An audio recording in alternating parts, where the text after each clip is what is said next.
하나님께 영광의 박수를 드리도록 하겠습니다. 아름다운 찬양으로 매주 섬겨주시는 우리 베이트 찬양단 감사드립니다.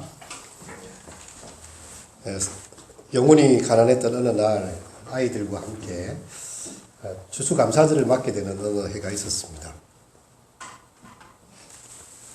감사 봉투를 먼저 가져와서 헌금을 넣기 전에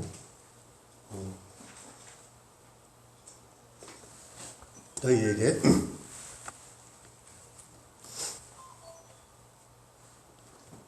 감사한 것이 무엇이냐? 아빠가 적는 게 아니라 너희가 적었으면 좋겠다.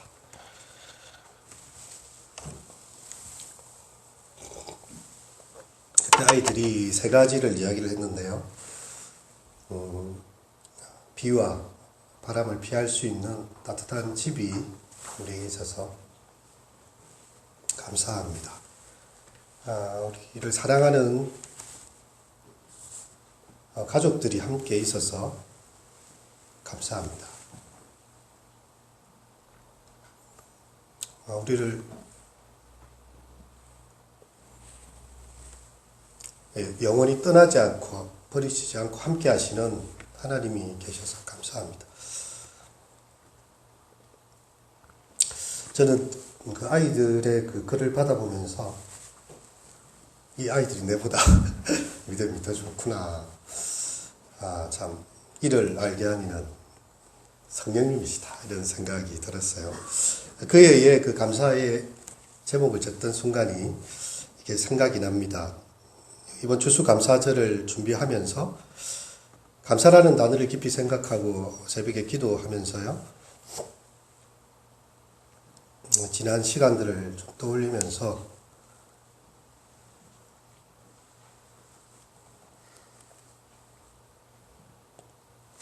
하나님의 은혜를 좀 새롭게 생각하고 가슴이 뜨거워지는 것을 느꼈습니다. 찬송가 429장에 보면 우리가 잘 아는 이런 가사가 있지요. 세상 풍파, 모든 풍파 너를 흔들어 약한 마음 낙심하게 될 때에 내려주신 주의 복을 세어라. 주의 크신 복을 내가 알리라. 받은 복을 세어보아라. 크신 복을 내가 알리라. 주의 크신 복을 내가 알리라. 우리가 받은 복을 헤아려 보지 아니하면 우리 인생의 고마움을 망각하게 됩니다. 물론 마음이 약해지고 낙심되는 일이 있을 수 있어요. 세상 풍파가 우리를 가만두지 않습니다. 그럴 때라도 주님께서 주신 복을 하나하나 세어보다 보면 지금 이 어려움도 앞으로 능히 극복하게 될 것이라는 믿음이 생겨나게 됩니다. 추수감사절이지요. 감사절인데 감사할 제목을 적을 게 아무것도 없는 사람도 있을 수 있습니다. 하나님께서 내게 해주신 게 뭔가? 내가 열심히 살아왔는데 나의 삶의 결과가 이거밖에 되지 않는가? 그런 초라한 마음이 들 수도 있습니다. 하지만 그 가운데서라도 감사의 제목을 찾기 시작하면요. 꽉 막혀있는 길을 여는 열쇠가 되어집니다. 절망과 분노, 근심이 우리의 마음을 먹구름처럼 지배하려 들 때요. 받은 복을 세어보면 마음이 부드러워져요. 그래도 내가 이만큼 살아갈 수 있는 것. 그리고 그 부드러운 마음으로 세상을 보고 있으면요. 길이 열려요. 사실 우리가 잠시만 생각해 봐도 우리는 사랑의 빚을 지고 사는 사람들입니다. 우리가 지금까지 살아오는데 우리에게 고마운 일을 해준 사람이 얼마나 많습니까? 근데 잊고 살 때가 많아요. 전화 한 통도 안 하고 편지 하나도 안 쓰고 그냥 지날 때도 참 많이 있습니다. 또 어떤 경우에는 우리가 그토록 수고하고 애써서 도와주었는데 감사를 잊어버리고 사는 사람들을 보면 어째 저리 사람들이 야박한가, 참 마음을 몰라주네, 이런 마음이 들 때도 있지 않습니까? 그래서 우리 속담에 원수는 돌에 새겨요. 내한테 모진 말을 했거나 굉장히 싸늘하게 대했던 기억은 너무 선명하게 가지고 있는데 은혜는 물에 새겨버립니다. 물에 새겨놓으면 다 날아가죠. 정말 고마웠던 것들은 그만큼 쉽게 잊어버리는 우리의 죄성이 그렇게 표현된 말입니다. 사람이 그러할진데요, 하나님께서 자신의 모든 것을 내어주시고 독생자 예수님까지 내어주셔서 십자가의 사랑으로 죄악 가운데 죽은, 허물과 죄로 죽은 우리를 구원하신 그 사랑이 있는데 우리는 과연 그 사랑에 얼마나 감사의 감격을 가지고 있는가. 우리 예수님께서 10명의 그 나병 환자들이 예수님께 왔을 때예요. 내가 원하는 깨끗한 물 받으라. 너희가 제사장들에게 보이고 다 가라 이렇게 했어요. 이 사람들이 그냥 돌아가는데 다 나았어요. 근데 10명 중에 딱 한 명만 예수님께 돌아왔습니다. 이 사마리아 사람 외에는 돌아온 사람이 없단 말인가? 이렇게 감사를 표현한 사람이 없단 말인가? 나머지 9은 어디 있느냐? 주님께서도 이렇게 서운해 하셨어요. 여러분, 추수감사절, 우리가 살아온 날들을 감사의 마음으로 돌아보면서 내가 지금 어디에 있어야 될지를 다시 확인하는 자리가 되어야 합니다. 신앙은 이렇게 과거와 미래와 현재 이 세 가지를요, 세 단어로 표현하게 됩니다. 하나님께서 여기까지 우리를 인도하셨다. 구약 성경에 돌을 쌓아놓고요, 그 돌의 의미가 하나님께서 우리를 여기까지 우리를 인도해 오셨다. 에벤 에셀이죠. 이 과거를 기억하는 것입니다. 그런가 하면 여호와의 산에서 준비될 것이다. 예비하시는 하나님. 정말 하나님께 제사를 드려야 되는데 제물이 없어요. 이삭이 묻습니다. 불과 나무는 있지만 제물은 어디 있습니까? 여호와 이래, 여호와의 산에서 준비될 것이다. 잘 알지 못하지만 하나님께서 내 삶을 예비하고 미리 준비하고 계시다는 것을 알게 됩니다. 무엇보다도 여기 우리와 함께 하시는 하나님, 임마누엘의 하나님이죠. 그 하나님에 대한 찬송을 드리게 되는 것입니다. 오늘 민소리 학생이 너무 잘 읽어주었는데요.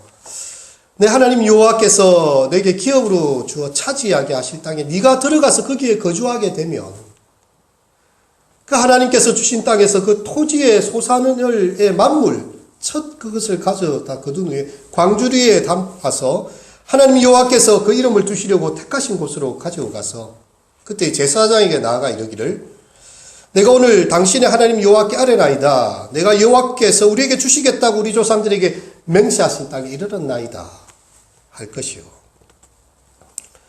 여러분, 하나님 아직 이렇게 주어지지 않은 상황이지만 미래를 보면서 이야기를 하는 거죠. 앞으로 너희가 반드시 그 땅에 들어가게 될 것인데 그때에 너희의 토지의 첫 소산, 최고의 만물을 가지고 여호와의 제사장을 찾고 이러한 고백을 드리라는 것입니다. 종교라는 단어는요, religion 이렇게 영어로 되는데 다시 우리의 근원과 연결시킨다는 의미를 가지고 있습니다. 이 팔레스타인의 인근의 유대인들은요, 1년에 3번을 꼭 예루살렘 순례를 떠났어요. 6월절, 77절, 초막절입니다. 이 사건은 하나님께서 그들을 구원하신 역사적 사건과 함께 그 당시에 농사력과도 긴밀하게 연관이 되어져 있었어요. 6월절은 출애굽의 사건입니다. 3, 4월에 해당되는데요. 이때는 보리추수 시기에와 맞물려 있어요. 그들을 애굽의 압제에서 건져내신 하나님을 기억하는 것이죠. 7절절은 무엇입니까? 시내산에서 하나님과의 언약을 기념하는 것입니다. 하나님께서 우리에게 말씀을 주시고 그렇게 언약을 허락하셨다. 약속을 주셨다는 거죠, 하나님이. 아직 이루어지지 않았지만 분명히 신실하신 그분이 그 약속을 지키시는, 그것을 기념하는 때가 무화과와 포도 수확기와 연결이 됩니다. 그리고 초막절은 이 광야를 그들이 가나안 땅에 오기 전까지 지날 때에 그들이 아무것도 없잖아요. 근데 하나님께서 만나를 아침마다 보내시고, 그들이 배고파할 때는 메추라기를 보내시고, 물이 없는 곳에 광야에 반석을 쳐서 물을 내게 하십니다. 낮에는 구름 기둥으로 그들을 서늘케 하시고요, 밤에는 불 기둥으로 그들을 따뜻하게 하십니다. 그 시기를 기억하는 것이죠. 그들이 초막절에는 집에서 다 나와가지고 다 텐트를 치고 하늘을 보면서 우리 조상들이 이렇게 40년을 지냈는데 우리를 인도하셨다. 그래서 초막을 짓는 그런 날인데, 여름 무화과와 대추 야자 시기와 맞물려 있습니다. 그들은 그들의 곡식이 있을 때마다 그 하나님의 구원의 날들을 기억하는 일들을 하는 것이죠. 이렇게 오케스트라 연주를 비유하자면 각각의 절기마다 자연의 리듬이 배음을 깔고 있습니다. 그러다가 역사적인 신앙의 경험과 하나님의 구원이 주선율로 그 위에 선율이 연주되는 그런 모습입니다. 이렇게 예루살렘을 절기를 맞아 올라가는 순례자들은 어땠을까요? 어딘가 속해 있다는 안도감이 들지 않았겠습니까? 사람의 기본 욕구 중에는 소속의 욕구가 있어요. 당신 어디에서 왔습니까? 고향, 혹은 나는 어디에 속해 있다는 그런 소속의 욕구가 있습니다. 식물로 비유하면 뿌리를 내리고자 하는 열망입니다. 이것은 내가 혼자가 아니라는 것을 확인하는 것이고, 내 옆에 함께 걷고 있는 사람들이, 함께 예배하는 자들이 서로가 자신의 설 땅이 되어주면서 함께 여호와께 예배하는 공동체가 되는 것이죠. 이 공동체에 대한 이야기를 한 장바니에라는 장애인 공동체, 또 수도원을 설립한 사람은 이런 이야기를 합니다. 이 공동체란 무엇인가? 이 자기중심적인 사람들이 그 아주 아집과 자기의 나르시시즘과 개인적인 삶에만 매몰된 사람들이 그 그늘에서 빠져나와서 참된 사랑의 빛 속으로 들어가는 장소이다. 우리가 외롭지 않고 하나님의 백성 안에서 그 빛 가운데 함께 즐거워하는 자들이 된다는 것이죠. 이렇게 이스라엘 사람들은 순례를 통해서 그들의 역사적 사건, 출애굽 사건을 소환하고 있어요. 자신들을 그 부르짖음과 압제의 고통을 외면하지 않으시고 모세를 보내시고 10개의 그 재앙을 보내셔서 애굽의 바로가 손들게 만드시는 그 사건을 기억합니다. 시내산 언약을 떠올려요. 그들로 하여금 노예의 백성, 정말 압제의 그 사람들이 아니라 너희는 제사장 나라요 거룩한 백성이라는 사실의 그 정체성을 확인하는 것입니다. 그리고 조상들이 감내했던 광야의 고달픔, 하지만 그 속에서 맛보았던 그 특별한 하나님의 도우심과 인도를 떠올리면서 감사를 드리는 것이죠. 여러분, 우리는 하나님 앞에 어떤 것을 드리고 있나요? 제일 우선순위의 것, 제일 첫 것을 드리고 있습니까? 정말 우리로 하여금 약속의 땅, 언약의 땅으로 인도하게 하시는 하나님, 우리를 죄악에서 정말 죽음의 사슬에서 건져내시고 흑암의 나라에서 빛의 나라로 우리를 부르신 그 하나님의 은혜를 생각하면서 우리는 주님께 무엇을 드리고 있습니까? 누군가는요, 하루에 깨어나서 가장 첫 시간 새벽을 기도의 시간으로 드리고 있습니다. 아침 묵상의 시간으로 떼어드립니다. 그리고 우리는 이렇게 일주일의 가장 첫날, 한 주가 시작되는 이 첫날 일요일, 곧 주의 날에 이것이 주님의 날임을, 뿐만 아니라 우리의 삶 전부가 다 주님의 것임을 주일 예배를 드림으로써 신앙을 고백하고 있는 것이죠. 우리의 삶에서 무엇을 먹을까, 마실까, 무엇을 입을까에 대한 염려들이 있지만 먼저 그의 나라와 그의 의를 구하는 것으로 우선순위임을 고백하는 것이 우리의 이 몸의 예배가 되는 것입니다. 우리의 물질의 씀씀이는 어떠한가요? 예수님께서도 사람의 재물이 있는 곳에 그의 마음이 있다, 이런 표현을 하셨는데요. 우리의 삶에 드리는 헌금은, 드리는 물질은 어떤 마음으로 드려지고 있습니까? 돈을 쓰다 보니 남으면 드리고 안 남으면 그냥 잊어버리는 그런 모습은 아닌가요? 우리가 살아가면서 팍팍한 순간이 많아요. 막 요즘 같은 시대는 다들 카드와 이 사회 자체가 이 빚이라는 홈을 파놓는 거예요. 그래서 과소비를 유도하고 그걸 나중에 갚아가게 하는 체제로 이미 사회는 그렇게 만들어져 있습니다. 그러다 보면 사실 부모님께 드릴 돈이 없을 수도 있어요. 왜냐하면 다 땡겨 썼기 때문에 이제 카드에 더 돈을 인출을 해야 되는 상황이 되는 거죠. 그렇다고 해서 부모님께 대한 용돈을 안 드립니까? 평생 자나깨나 그렇게 쓰시고 마음 쓰시고 정말 고생하고 아이가 들어오는지 나가는지 그 발걸음 소리에 잠을 못 이루시는 그 부모님께 내 돈 없다고 아무것도 안 하고 그렇게 하지는 않지 않습니다. 감사의 마음을 표현하지요. 부모님도 다 압니다. 정말 이렇게 살기 힘든데 자기들도 자녀들 키우면서 힘들 텐데 이렇게 또 나에게 감사를 표현해 주나. 내가 저들을 위해서 어떤 축복을 빌어줘야 되나. 어떻게 마음을 해야 되나. 부모님의 마음은 더 큰 것입니다. 하나님께서도요. 정말 먼저 우리가 우선순위로 11조와 감사헌금을 드리고 나머지의 것으로 우리의 삶을 살아가는 우리의 삶의 우선순위를 보십니다. 어디에 이 사람의 마음이 어디에 있는가. 여러분 아이가 부모에게 드리는 것은 작은 것이지만요. 부모는 마음을 더 크게 받아요. 그 마음을 부는 부모는 뭐라도 더 큰 걸 아이한테 주고 싶어요. 이 서신서에 보면 자녀가 부모를 위해서 돈을 저축하는 것이 아니라 부모가 자녀를 위해서 돈을 이렇게 저축한다. 이런 표현이 있습니다. 아무리 줘도 그 돈까지도 어쩌면 아마 부모들은 아이를 위해서 어떻게 적금을 들 수도 있고요. 더 좋은 것으로 갚아주고 싶어 하는 것이죠. 주님의 마음은 그런 것입니다. 주님께서 헌금교회에 앉으셨는데 제자들이 함께 있어요. 부자가 와가지고 헌금하면 많은 돈을 넣습니다. 그 당시에는 성전에 소리가 잘 나고 다 동전이잖아요. 드라크마라든지 이런 게 다 동전인데 헌금을 많이 유도하기 위해서 이 소리가 많이 나는 걸 낸 거예요. 부자가 많은 돈을 가져와서 막 쨍그랑쨍그랑 와장창 듣는 사람들이 막 놀랄 정도로 야 입이 쫙 벌어지게 헌금을 합니다. 그 다음에 이 과부가 왔어요. 동전 딱 두 닙, 이 두 랩돈이라고 그러는데 그 당시에 가장 작은 단위의 돈입니다. 그리고 아주 수줍게 정말 넣는 듯 마는 듯 하고 도망가 버립니다. 쨍그랑 소리가 잠시 나고 끝이 났겠지. 예수님 제자들에게 물으세요. 얘들아 누가 헌금을 더 많이 한 것 같아? 아이 당연히 부자가 많이 했지. 너희가 하나는 알고 두는 모르네. 부자는 가진 것 중에 조금밖에 안 넣은 거야. 그게. 자기 가진 게 얼마나 많은데. 조금밖에 안 넣었지만 이 과부는 자기 가진 전부를 다 넣고 간 거야. 이 과부가 더 헌금을 많이 했지. 주님은 액수를 보시는 것이 아니라요. 그 사람의 마음을 보십니다.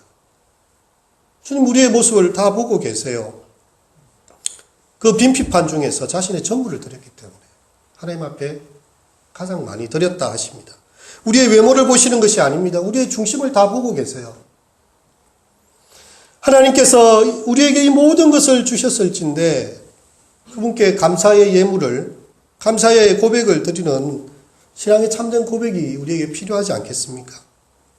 하나님은 이스라엘 백성들이 그들의 토지의 첫 만물을 거두었을 때 그 최고의 것, 그 첫 번째 것으로 하나님께 가져와서 감사하는 백성이 되기를 원하셨던 것이지요. 사절에 보면 제사장은 그 손에서 너의 손에서 그 광주리를 받아서 여호와의 제단 앞에 놓을 것이며 너는 또 내 하나님 여호와 앞에 아뢰기를 하면서 쭉 이야기가 나오는데요. 이것은 그들의 과거를 회상하는 것입니다. 내 조상은 방랑하는 아람 사람으로서 애굽에 내려가 거기에 소수로 거류하였더니 거기에서 크고 강하며 번성한 민족이 되었는데 애굽 사람이 우리를 학대하며 우리를 괴롭히며 우리에게 중노동을 시키므로 우리가 우리 조상의 하나님 여호와께 부르짖었더니 여호와께서 우리의 음성을 들으시고 우리의 고통과 신고와 압제를 보시고 여호와께서 강한 손과 편팔로 큰 위엄과 이적과 기사로 우리를 애굽에서 인도하여 내시고 이곳으로 인도하사 이 땅 곧 젖과 꿀이 흐르는 땅을 주셨나이다. 그렇게 자신의 역사를 읊으라는 것이죠. 이스라엘 백성들이 하나님께 만물을 가져올 수밖에 없는 그 이유는요, 그들이 과거를 회상할 때에 하나님께서 베푸신 은혜가 분명히 드러나기 때문입니다. 우리가 아브라함을 혈을 단신, 정말 본토친척 아비집을 떠날 때 자기 가솔들 몇 명 데리고 아무것도 없이 떠도는 떠돌이였어요. 히브리라는 단어는요, 이 떠도는 백성이라는 말입니다. 좋은 말이 아니에요. 집도 절도 없이 떠도는 사람. 그렇게 자기 땅을 떠났으니까 이민족들이 이미 자기들의 본토를 차지하고 있는데 하나님께서 아브라함을 불러내시지요. 자식 하나 없이 있는 아브라함이에요. 하늘의 무별을 보아라. 네가 저 별을 셀 수 있겠느냐? 너의 자손이 저렇게 빛날 것이다. 저렇게 많아질 것이다. 하나님께서 그런 약속을 주십니다. 과연 그들을요, 애굽의 고센 땅에 가장 안전한 지대에서 가장 강대국의 보호를 받으면서요, 그들이 430년을 지나는 동안에 거대한 민족으로 구상이 됐습니다. 70명밖에 내려가지 못했어요. 첫 갈 때. 야곱의 자녀들 함께 내려갔지만 그 70인의 가족이 엄청난 200만이 넘는 민족이 되어서 나오게 됩니다. 그 나오는 과정들도요, 애굽 사람의 학대와 괴롭힘, 그 아픔 때문에 하나님께 부르짖을 수밖에 없을 때에 하나님께서 그 기도를 다 들으십니다. 그들의 고통에 압제당한 것을 다 보셨어요. 그리고 하나님의 강한 손이, 그분의 큰 팔이 나타나시고 이적과 기사로 그 홍해를 가르시고요, 이스라엘 백성들을 다 탈출시키시고 애굽에 추격하는 군대를, 말과 적군과 그 탄자들을 바다에 다 수장시키시는 일들을 합니다. 그리고 그들을 마침내 약속하신 대로 적과 꿀이 흐르는 땅에 이르게 하신 것이죠. 여러분, 이스라엘 백성들만 과연 그러할까요? 우리 개인의 지난 시간을 한번 조용히 한번 되돌아보십시오. 우리에게도 압제와 그 신고의 시간이 있지 않았습니까? 정말 꽉 막힐 것처럼, 숨이 막힐 것처럼, 여기가 내 인생의 마지막 그 무덤이 되는 것처럼, 터널이라고 사람들이 이야기하는데, 조금만 더 터널이 나오면 빛이 보이고 빠져나가겠지. 갈수록 무덤이요. 이 들어갔다가는 이제 막아버리면 죽는 것 같은. 그런 순간들이 삶의 순간순간 있지 않았습니까? 그때 하나님께 여러분이 부르짖고 기도할 때에 하나님께서 우리의 기도를 들으시고 우리의 숨통을 틔워주셨어요. 우리를 건져내신 강한 팔이 있습니다. 여호와의 자비와 긍휼이 무궁하심으로 우리가 진멸되지 아니함이니이다. 이것이 아침마다 새로우니 주의 성실하심이 크시도소이다. 여러분, 우리는 무엇보다도요, 하나님을 알지 못하는 사람이었습니다. 약속 밖에 있는 사람이고 외인이고, 이 세상의 그 풍속을 쫓고 죄의 삭스로 사망에 이를 수밖에 없는, 그냥 이 땅에서 그렇게 살아가는 사람들이었습니다. 근데 우리에게 그리스도의 복음이 들려졌어요. 참 나 같은 죄인을 하나님도 알지 못하고 하나님을 영화롭게도 하지 않고 그 죄인을 위해서 예수님께서 십자가의 보혈을 흘리셨다. 그분이 나를 위해서 그 죄의 짐을 다 지고 가시고 우리를 하나님의 자녀로, 왕같은 제사장으로, 거룩한 나라요, 그렇게 우리를 부르셨다 하실 때예요, 그것이 믿어집니다. 어떤 사람들은 아무리 이야기해도 이게 믿어지지 않아요. 아니, 2000년 전에 팔레스타인에 그 죽은 예수님하고 지금 2019년에 11월 달에 있는 진주에 사는 내하고 무슨 상관이냐. 안 믿어져요, 아무리 생각을 해도. 근데 우리는 믿어진다는 게 기적이지 않습니까? 내가 하나님의 자녀이고 나는 본향을 향하여서 하나님이 약속한 곳을 향하여 가고 있다. 그리스도의 십자가의 보혈로 하나님의 권속이 되고 하나님의 백성이 되고 영생을 상속할 자가 되었다는 것이죠. 우리가 예를 들어서 은행에 10억의 빚을 졌다고 한번 생각해 봅시다. 근데 이 돈을 일주일에 50만 원씩 계속 갚아내야 됩니다. 그렇게 약속이 되어졌어요. 근데 정해진 어느 날 은행에 탁 가서 50만 원을 어떻게 해서 일주일 만에 갚으려고 하니까 은행이 계좌를 확인하고, 선생님, 이제 안 갚으셔도 됩니다. 선생님은 빚이 없습니다. 누군가가 선생님 계좌에 한 100억 점 입금을 해놨기 때문에 이제 쓰시면 됩니다. 이런 이야기를 듣는다면 기분이 어떻겠습니까? 우리가 평생 갚아도 갚을 수 없는 일반 달란트에 빚진 사람처럼 우리는 하나님 앞에 큰 죄인입니다. 근데 하나님께서 그리스도의 피를 말미암아 그 보혈을 말미암았어요. 우리를 죄 없다고 해주십니다. 우리가 죄 많은 인생, 먼지 같은 연약한 자들이지만요. 그리스도의 공로로 말미암아 너희는 넉넉하게 세상을 이기는 사람으로 우리를 만들어 주셨다는 거죠. 죄의 그 속박, 그 굴레에서 벗어나시고 내어주시고요. 하나님의 자녀라 부르십니다. 비록 우리가 이 땅을 밟고 있고 정말 삶의 힘겨운 호흡을 하며 오늘 산다 할지라도 우리에게는 하나님의 나라가 상속되고 약속된 주님의 백성이 되었다는 것이죠. 10절과 11절에 보면요. 여호와여 이제 내가 주께서 주신 토지 소산의 만물을 가져왔나이다. 나는 그것을 내 하나님 여호와 앞에 너는 두고 내 하나님 여호와 앞에 경배할 것이며 내 하나님 여호와께서 내게 너와 내 집에 주신 모든 복으로 말미암아 너는 레위인과 그 가운데 거류하는 객과 함께 즐거워할지어다. 우리에게 주신 모든 것은요. 욥의 고백을 떠올리게 만듭니다. 욥은 사실 많은 것을 가진 사람이었어요. 그의 그 욥기 1장을 보면 당대의 거부였습니다. 최고의 부자라고 할 수 있었고 자녀들도 많았어요.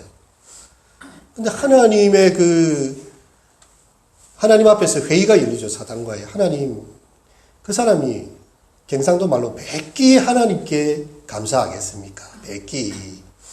다 이유가 있지요. 하늘로 들으시니까 재물이 많고 자녀들이 잘 되니까 감사하지.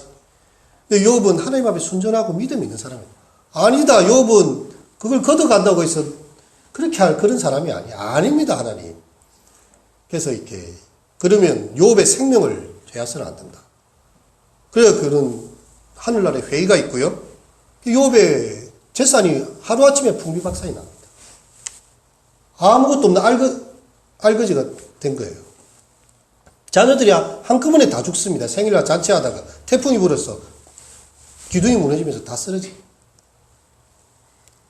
아내가 참 의의가 없으니까 욥을 보면서 참 내가 그런 하나님이라면 차라리 욕하고 죽는 게 낫겠다. 이 사랑하는 게 뭐냐? 이 묵기꼴이 뭐냐라고 떠납니다. 욥이 그 가운데 어떤 고백을 하나요? 주신 자도 여호와시요 취하신 이도 여호와.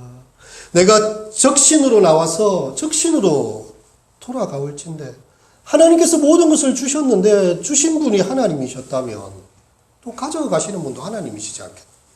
하나님의 이름은 찬송을 받으셔야 될 것이 아니냐. 여러분, 이 짧은 고백이지만요, 그의 깊은 신앙이 그 침묵 가운데요, 그 말 속에 다 포함되어져 있습니다. 여러분, 우리가 비록 가진 것이 부족할 수 있고요, 있던 것이 사라질 수도 있고 상실을 할 수도 있습니다. 하지만 원래 적신으로 나왔던 내 인생에 이렇게 많은 것을 누리게 하셨으니 또한 가져가게 하시는 그분도 하나님이시고, 욥은요, 나의 구속자가 살아계시니 후일에 그가 땅 위에 서실 것이라. 나의 가는 길을 오직 그가 하시나니 그가 나를 단련하신 후에 내가 정금같이 나올 것이다. 그가 어려움 중에서 너의 믿음의 고백을 잃지 않고 신앙의 승리를 하는 것을 보게 됩니다. 우리가 기도하거나 예배하는 것이요, 그 젖을 빠는 아이가 엄마한테서 젖을 먹기 위해서 그렇게 떼를 쓰는 것과 같은 그런 모습으로 생각할 수 있어요. 하지만 우리가 지난 주 131편의 말씀 보았는데 젖된 아이가 엄마 품에 평안히 있었는지, 엄마가 언제든지 내 곁에 있기 때문에 나의 소리를 듣고 있고 나를 도와주실 것이라는 엄마의 존재로 인하여서 아이가 더 이상 짜지 않고 울지 않고 그렇게 엄마 품에 평온이 있었같이 우리가 하나님께서 그냥 계시다는 것만으로도 기뻐할 수 있는 것은요, 신앙의 어떤 한 단계 성숙의 모습입니다. 이미 주신 은혜에 대한 감사, 경배를 드리고 있으면 하나님께서는 더 큰 필요와 은혜를 준비하고 계십니다. 스펄전이 그런 이야기를 했지요. 이 깜깜한 밤에 촛불을 하나를 보면서 감사를 드리는 사람이 있다면 하나님께서는 별빛의 은혜를 주실 것이고, 그 별빛을 보면서 감사하는 사람이 있다면 밝은 보름달과 같은 달빛을 주실 것이고, 그 달빛을 보며 감사하면 밝은 태양빛을 주실 것이고, 그 태양빛을 보면서 감사하는 사람에게는 7날의 빛과 같은 그런 밝은 것으로 응답하실 것이다. 우리가 가진 것이 연약하다 할지라도요, 감사하는 마음을 가질 때 주님 보고 계신 거죠. 우리에게 주신 하나님의 복의 풍족함을 느낀다면 자기한테만 있어서 안 돼요. 흘러나와야 돼요. 이웃들과 함께 즐거워할 수 있어야 돼요. 레위인들과 함께 즐거워하라, 나그네들과 함께 즐거워하라 합니다. 그 레위인들은 땅이 없어요. 하나님께서 땅을 안 주십니다. 여호와가 너의 기업이다. 다른 사람들은 다 땅을 줍니다. 여호수아 때. 그들은 다 농사를 할 수 있고 기업의 소출을 할 수 있어요. 근데 이 레위인들은 예배를 주관하고 있지요. 레위인들은 하나님께 드린 예물로 그들의 삶을 유지할 수 있습니다. 레위인들이 즐거워할 수 있는 날이 되는 것입니다.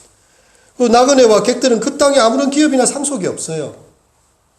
하지만 이스라엘 백성들이 하나님을 향한 감사의 나눔으로 그들에게도 나눕니다.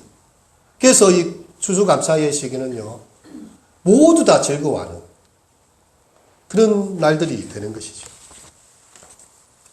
러시아에 이런 민담이 있는데요. 한 가난한 농부가 이른 새벽에 나가서 밭에 일을 하고 있어요. 쟁기질이 끝나고 시장기가 돕니다. 나무 밑에 빵 한 조각 딱 나눴어요. 근데 어느 날 그 빵이 갑툭같이 사라졌습니다. 어쩔 수 없이 맹물로 그냥 허기를 달래고 있어요. 그리고 혼잣말로 이렇게 중얼거립니다. 오늘 하루 굶는다고 죽지는 않겠지. 누구든 그 빵이 필요했으니 가져갔겠지. 그 사람이라도 잘 먹고 잘 살아줬으면 좋겠고. 그 땅을 훔친 것은 다름 아닌 악마였습니다. 농부로 하여금 이 빵을 뺏어가면 당장에 욕을 하고 막 분노를 하고 누구야 이렇게 아마 할 것이다. 이 죄를 짓게 만들기 위해서 빵을 일부러 가져간 거예요. 근데 도리어 뭐 이런 축복을 하고 앉아 있으니 악마 대장이 불렀습니다. 새끼 악마한테. 네 악마다운 지혜가 좀 부족하구나. 내가 가르칠 때 이렇게 한번 해봐라. 악마가 이제 다른 술책을 써요. 이제 농부의 빵을 무한히 늘려줍니다. 변장한 악마의 도움으로 농부는 가뭄이나 홍수 속에서도 많은 수확을 다른 밭보다 더 많이 하게 됐어요. 근데 곡식이 남아돕니다. 그리고 이제 그 곡식 그 술을 빚어서 만들어라. 남아도는 술 곡식 뭐하게 한다.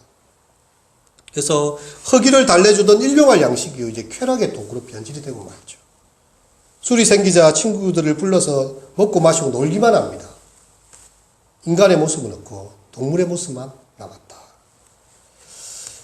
김현성님의 시에 감사하는 마음에 이런 구절이 있습니다. 감사하는 마음. 그것은 곧 아는 마음이다. 내가 누군지를, 그리고 주인이 누군지를 아는 마음이다. 오늘 이렇게 추수감사절을 맞이해서 이 앞에 우리 성도님들이 가져오신 귀한 과일들, 아마 그 마음을 다 표현하고 또 이웃들과 나누고자 하는 그런 마음을 과일로 가져오셨는데, 들어오실 때 우리 교회 카렌더 앞에 이렇게 감사 카드가 있었어요. 혹시 받은 분도 있고 안 받은 분도 있었는데, 없는 분은 좀 이렇게 받으시면 좋겠고요. 거기다가 잠시지만 우리의 감사 제목을 한번 적어봤으면 좋겠습니다. 제가 예전에 어떤 청년들을 가르치면서 추수감사절에 감사 제목을 한번 적어봐라 이렇게 했더만은 한두 개 적고 끝내는 친구들도 있고 아예 안 적는 친구들도 있어요. 맨날 하는 건 뭐 이렇게 또 하십니까? 근데 그 교회에 휠체어를 타고 오는 친구 한 명 있어요. 엄마가 이제 차에다가 휠체어를 들어갖고 나갈 수 있도록 해가지고 예배를 잘 안 빠지는 여자 청년, 20대 후반의 그 청년인데요. 이 친구는 10개를 꽉 채워서 적었어요. 그리고 읽어주는데 참 마음이 우리를 부끄럽게 만드는 그런 거였어요. 그 몇 개를 보면 그런 게 있습니다. 내 입술로 하나님께 찬양과 경배를 드릴 수 있도록 좋은 목소리를 주시니 감사합니다. 비록 다리는 불편하지만 그럴 수 없어요, 혼자. 누군가 도와주지 않으면 안 돼요. 하지만 내가 들을 수가 있고 말할 수 있으니 감사합니다. 하나님을 믿을 수 있는 믿음 주시니 감사합니다. 사람들에게 늘 긍정적인 사람이라는 칭찬을 듣게 하시니 감사합니다. 다리가 불편하지만 또 야외에 활동을 갈 수 있게 하시니 감사합니다. 한 번 들어본 찬양이나 불러본 찬양은 잊어버리지 않는 기억력을 주셔서 감사합니다. 청년의 모임 중에 서로 함께하는 시간과 즐거운 추억을 만들 수 있게 해주셔서 감사합니다. 제가 그 청년한테 이 감사의 제목은 내가 꼭 기억하고 싶다. 카톡으로 저한테 보내달라고 했는데 제가 그걸 찾았어요. 이거 찾으려고 되게 고생을 많이 했습니다. 찾았어요. 그 청년은 오늘도 아마 휠체어에 앉아서 하나님께 감사의 찬송을 드리고 있겠지요. 사랑하는 성도 여러분, 여러분 주어진 그 포스트잇 내지는 이 조그마한 감사 열매 카드에 여러분이 앞 뒷면으로 적어도 괜찮습니다. 하여튼 하나님께 드리고 싶은 나의 마음을 잠시 한번 한 1, 2분 정도라도 잠시 한번 적어보는 시간을 갖도록 하겠습니다. 예, 한번 적어보겠습니다.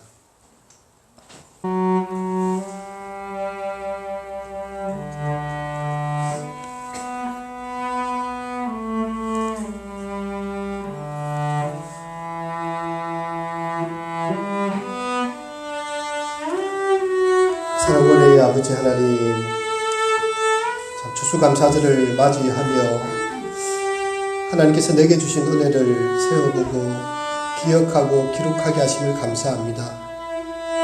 이전에 허락하신 귀한 은혜들을 생각하며 또 앞으로 우리의 삶의 어려움과 또 여러가지 높은 산이 있다 할지라도 주께서 우리를 인도하시며 또한 보호하시고 도우실 것을 믿습니다.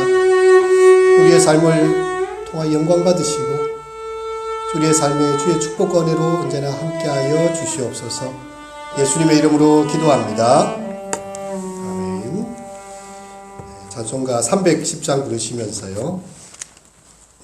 하나님의 은혜로 이 찬양 부르시면서 여러분 그 적으신 이 카드 이 열매를요.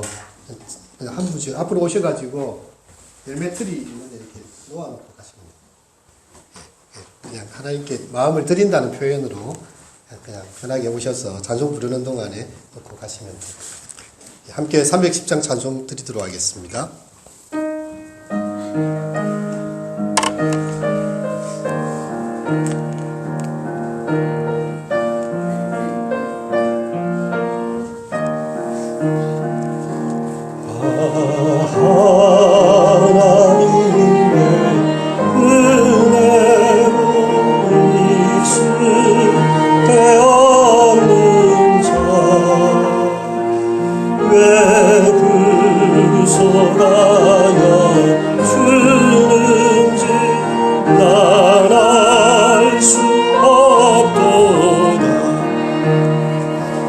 내가 믿고 떨지 않은 내 모든 영경 아시는 주님 늘